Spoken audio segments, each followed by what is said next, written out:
Hello everyone, कैसे आप सब लोग? बढ़िया एकदम। तो इस वीडियो में हम कफ दोष के बारे में देखने वाले हैं। तो कफ दोष क्या रहता है, कैसा रहता है, वो पूरा डिटेल में देख लेंगे। और एक बात क्लियर कर देना चाहता हूं मैं, यूनिवर्सिटी में इसके 10 मार्क या फिर 5 मार्क आ सकते हैं और इसके बाहर कोई कंटेंट नहीं जाएगा, ये मैं फॉर श्योर बोल सकता हूँ।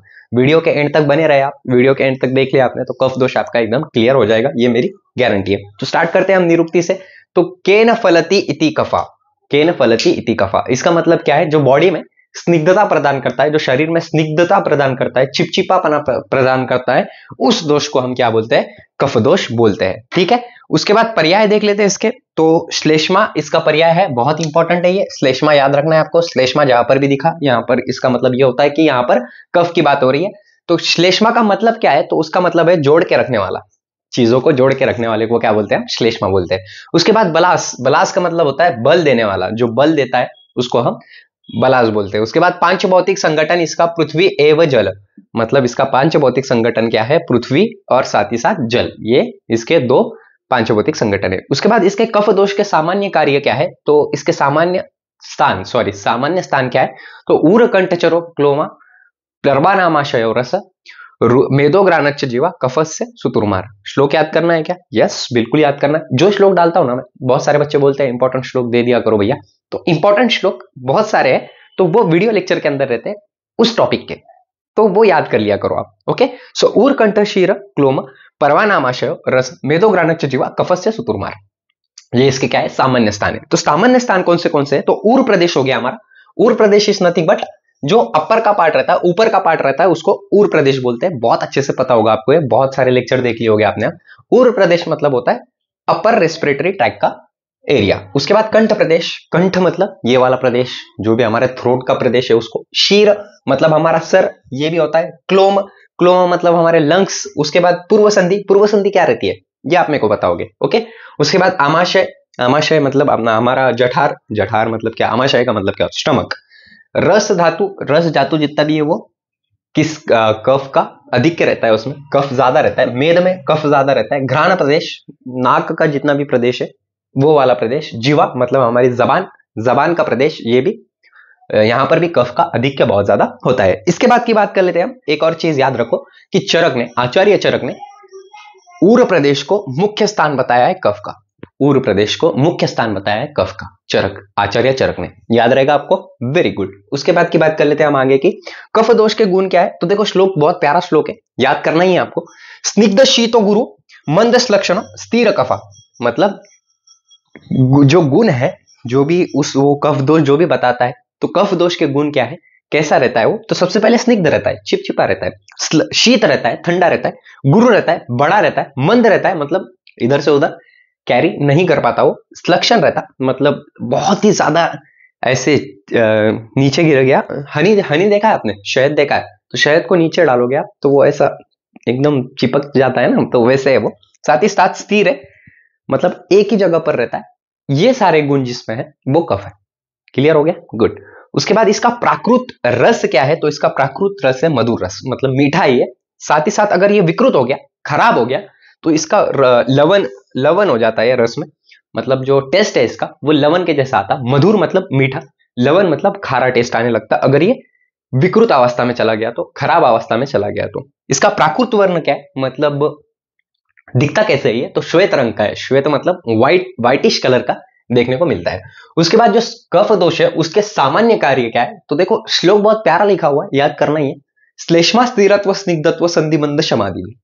श्लेष्मा, श्लेष्मा बताया मैंने किसका पर्याय है ये? कफ का पर्याय है। तो स्थिरत्व, स्थिर रखने का काम करता है बॉडी में, हर चीज को। स्निग्धत्व, स्निग्ध रखने का काम करता है। संधिबंध, संधि को जोड़ने का काम करता है। और समाधि भी, मतलब दूसरों को क्षमा करने की भी बहुत ज्यादा इसमें क्या रहती है? जो कफ दोष की प्रकृति, जिसमें कफ दोष अधिक रहता है, वो दूसरों को क्षमा कर देता है जल्दी से। ओके, साथ ही साथ ये दृढ़ता प्रदान करता है। दृढ़ता मतलब शक्ति देने का काम करता है, बल देने का काम करता है। ये सारी चीजें इसकी कार्यों में आती है, सामान्य कार्यों में। उसके बाद की बात कर लेते हैं हम कफ दोष के प्रकार। तो 5 प्रकार है और यहां से 5 मार्क आना फिक्स या फिर 10 mark fix fix fix fix. या तो संहिता में आएंगे, संहिता अध्ययन, या फिर क्रिया में आएगा, लेकिन आएगा तो फिक्स भाई, आना तो फिक्स है ये 5 प्रकार। ओके, सो अवलंबक कफ, क्लेदक कफ, बोधक कफ, श्लेषक कफ और तर्पक कफ, ये इसके 5 टाइप्स है। तो सबसे पहला जो टाइप है अवलंबक कफ, ये कहां पर पाया जाता है? तो ऊर स्थान में। ऊर स्थान कहां पर है? तो हमारा हृदय हो गया, हार्ट हो गया, फुफ्फुस हो गया मतलब लंग्स हो गए, और कंठ नाड़ी, कंठ नाड़ी मतलब क्या है? ट्रकिया। तो ये सब चीजों में अवलंबक कफ देखने को मिलता है। और इसका कार्य क्या है? तो हृदय को अवलंबन करना, हृदय को सपोर्ट करने का काम, त्रिक धारण करने का काम, और यही कफ का स्थान है, मेन स्थान है कफ का। जो अवलंबक कफ है ये बहुत ज्यादा इंपॉर्टेंट है, और सबसे ज्यादा इंपॉर्टेंट यही है, क्योंकि ये क्या काम करता है? स्निग्धता, दृढ़ता, फिर स्थिरत्व देने का काम अवलंबक कफ करता है। उसके बाद क्लेदक कफ कहां पर रहता है? तो क्लेदक कफ, क्लेदन करना मतलब पानी मिलाना, उसको चिपचिपा करने का काम। तो ये आमाशय में रहता है, इसका स्थान आमाशय है। तो इसका काम क्या है? तो अन्न पचन करना, क्लेदन करना, मृदुता देना और शिथिल बनाना फ्रूट को, मतलब जो भी इंजाइम वगैरह वो मिलाने का काम इसका है, मॉडर्न से रिलेट करें हम तो। उसके बाद बोधक कफ कहां पर रहता है? बोधक कफ तो जीवा एवं मुख में। जीवा मतलब हमारी जबान, और मुख मतलब हमारा मुंह। ओके, सो अन्न एवं पदार्थ की छौ करके देने वाला जो कफ है उसको हम क्या बोलते हैं? बोधक कफ बोलते हैं। क्लियर हुआ? गुड। उसके बाद श्लेषक कफ। श्लेषक कफ वो कफ है जो संधि के ठिकान पे रहता है, जहां पर भी संधि है हमारी वहां पर हमको क्लेदक कफ, सॉरी श्लेषक कफ देखने को मिलेगा। संधि शारीर में बहुत अच्छे से देखा था हमने, और वो भी पढ़ाया हुआ है, जाके चेक कर लेना। सारे लेक्चर सीरीज से आ रहे हैं, सारे लेक्चर सीरीज से देखो, बहुत ज्यादा क्लियरिटी होगी आपको।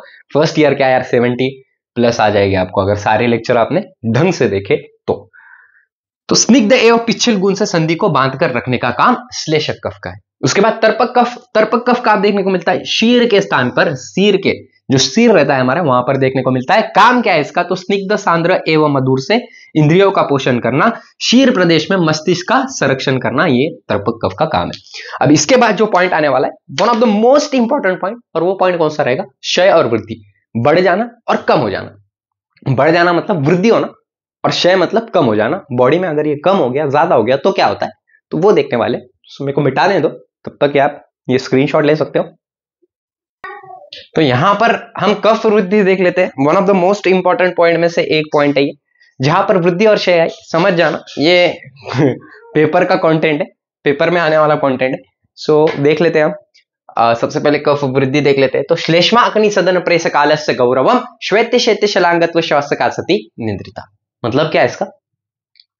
कि जब शरीर में कफ दोष की वृद्धि हो जाती है तब क्या होता है? तो अग्नि सदन होता है। सबसे पहले तो अग्नि सदन होता है, मतलब पचन शक्ति कम हो जाती है। प्रसेक हो सकता है, प्रसेक मतलब मुंह में बहुत ज्यादा पानी आने लगता है कि नहीं? उसके बाद आलस्य।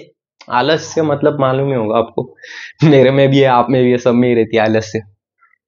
गौरव मतलब जो आंग है आपका, जो शरीर है आपका, वो जड़ होने लगता है बहुत ज्यादा। ओके, ये भी होता होगा सबको।